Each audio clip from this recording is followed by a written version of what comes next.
Bertemu lagi kita dalam kesalahan membaca Al-Quran.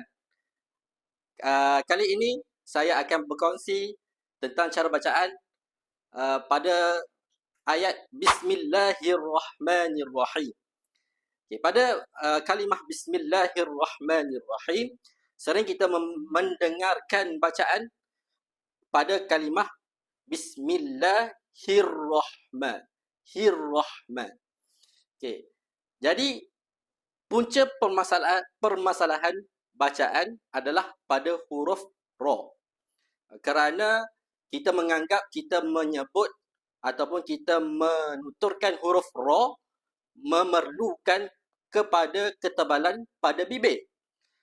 Dan kita perlu ketahui bahawa huruf ra makhrajnya pada lidah, bukan pada bibir. Jadi ketika kita menebalkan huruf ra, bukan menggunakan bibir, tapi menggunakan lidah. Hirra, hirra, hirra, bukan hirwa. Jadi, ketika kita mana bertemu ra yang tebal, sebelumnya bawah, baris bawah, baris bawah, kita perlu berhati-hati.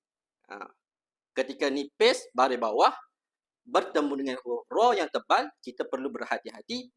Kita perlu menyebut dengan berhati-hati dengan hirra, hirra, bukan hirwa. Jadi kita membaca dengan Bismillahirrahmanirrahim. Bismillahirrahmanirrahim. Bismillahirrahmanirrahim.